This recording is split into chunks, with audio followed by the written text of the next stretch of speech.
Hello, my dear students. Myself, Professor Sanjay Chavda, Faculty of Law and Governance, Jyoti Vidyapeeth Women's University, Jaipur.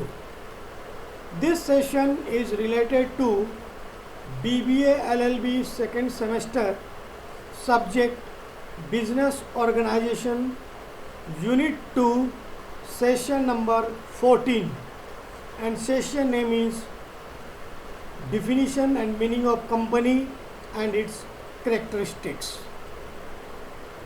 So, my dear students, as we read earlier in our different sessions about external forms of business organizations. So, in that external forms of business organizations, we read about sole proprietor, partnership, Hindu undivided family, and today we will discuss about company. Now, what is company? So, to understand the meaning of word company, it is advisable to have or to elaborate some definitions of company.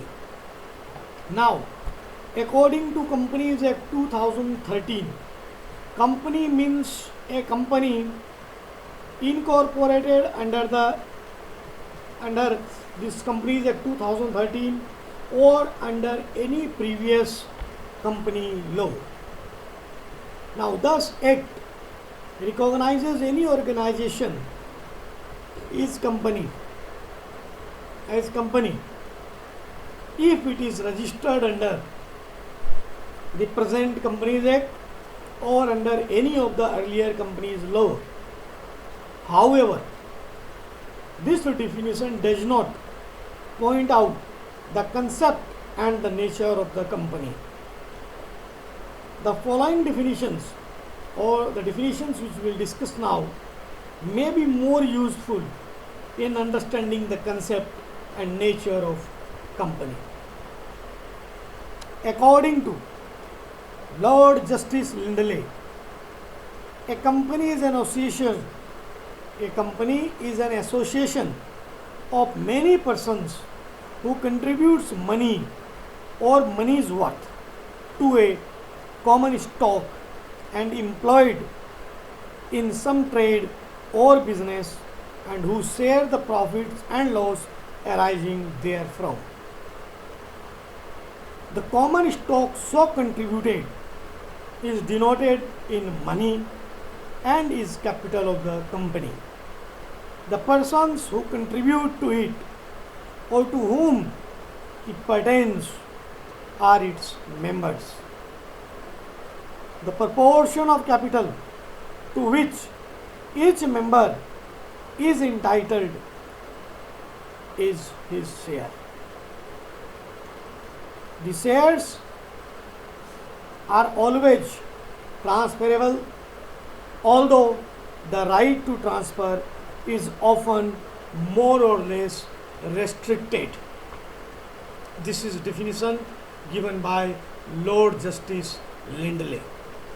Now, here it should be noted that this definition contains word that a company is an association of many persons.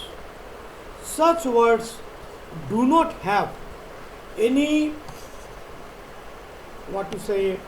significance in these times where the concept of one person company or OPC is being increasingly adopted. In this context, following definition seems to be more logical. Chief Justice Marshall of the USA defines a corporation is an artificial being, visible, invisible, intangible, existing only in contemplation of the law. Being a mere creation of law, it possesses only the properties which the charter of its creations confirms upon it, either expressly or as incidental to its very existence. According to Professor Haney, a company is an artificial person created by law having separate entity with a perpetual succession and common sale. So company is an artificial person. It is a separate legal entity. Perpetual succession means in continuous process, going going concern. It will go for long run, and it has common seal, that is artificial signature of the company. Thus, it may be concluded that a company is an organization formed and incorporated under the present Companies Act or under any previous company's law. In the eyes of law, a company is an artificial person. It is an invisible and intangible person having separate legal entity from the member or members with perpetual succession. The capital of the company is divided into transferable shares, and the shareholders are called its member or members. The liability of the member or members is generally limited to the extent of the unpaid amount of nominal value of shares held by him or them. A company is managed on the democratic principles through the elected directors. It continues to exist and operate until it is dissolved as per the provisions of the company's law. Now, company means we can say that here liability is limited. Suppose a shareholder holding one share of ₹100. So he knows that his liability is limited to the amount of ₹100. If he has already paid ₹50 and still unpaid is 50, then his liability is remaining the unpaid amount of ₹50. So liability is limited in case of company. Here liability means the members are liable only for the unpaid amount of the nominal value of the shares held by them. And here all the works are done in a democratic way. That is, everything which is done by the directors as per the votings of the shareholders, or it is done through the elected directors. So, company is having perpetual succession. It continues and operates until it is dissolved by any provisions of the company law as per the provisions of company law. So clear what is company? Now, what are the characteristics of company? So students, there are many features, many characteristics of company. I think we will discuss in 2 sessions. Some we will discuss now and some we will discuss in the next session. So first characteristics of a company is that it is an incorporated institution or body. A company is an institution or a body incorporated under the Companies Act 2013 or any previous company law. Without incorporation, a company is not a company under the law. So we can say that a company is an incorporated body but not a statutory body. A statutory body comes into existence when it is created under any specific statute of parliament or any state legislature. Like for example, life insurance company under Life Insurance Corporation Act, Reserve Bank of India under Reserve Bank of India Act. So these are statutory bodies. Company is not a statutory body,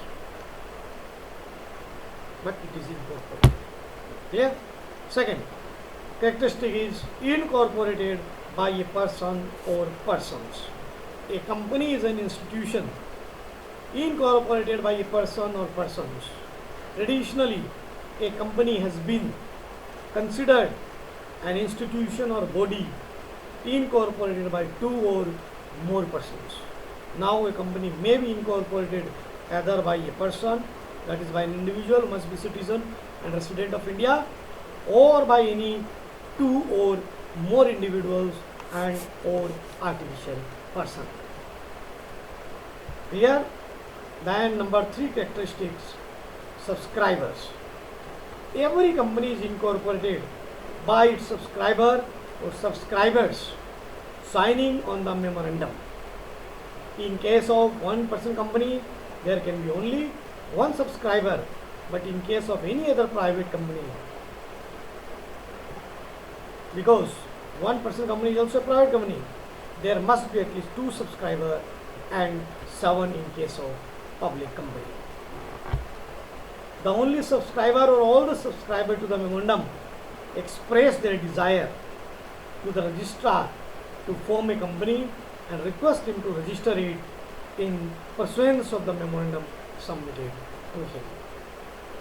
Then minimum, that is point number 4, characteristic number 4, minimum and maximum number of members. So in case of private company, minimum number of members is 2 and maximum 200, while in case of public limited company, minimum 7 members and there is no limit on maximum numbers. Clear? And as we know, in OPC, that is one person company, like we discussed, the only subscriber to the memorandum is the only member. Then number 5 characteristic, that is artificial person. One of the most distinguishing feature of a company is that it is an artificial person created under the law.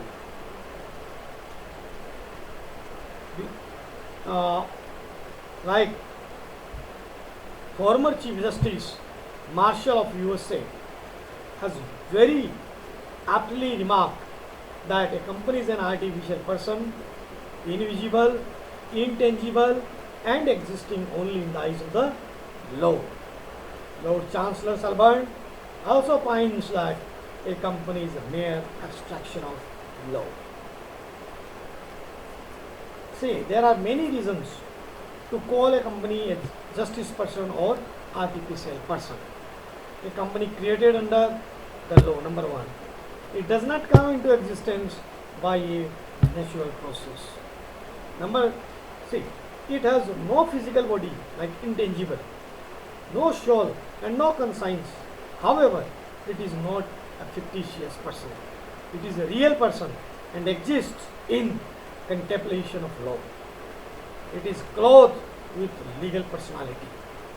It has almost the same rights and powers of a natural person. It can enter into a contract through its agent and acquire, retain and dispose of the property. It can sue and be sued, but neither it can take oath nor it be sent to jail. It can never marry, divorce or die. It is an artificial person. Clear? Then number 6 characteristic, separate legal entity. A company is a separate and distinct legal entity from the subscriber or members and board of directors. It has its own legal existence independent of its members and directors. It has its own name. It can enter into contracts and sue and be sued by its members as well as outsiders. It can acquire assets or open bank account in its own name. That is, it is a separate legal entity. Then number 7, perpetual succession. A company is a legal entity with perpetual succession.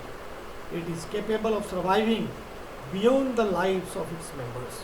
It never dies because law creates it and law alone can dissolve it. Its existence is even not affected by the change, lunacy, retirement, death or insolvency of any of its members. So it has perpetual successions. So my dear students, we have discussed 7 characteristics, and in next session we will continue with more characteristics. So from this session, this is my session number 14th of this subject. Session name is Define Company and its characteristics. We will continue. Thank you.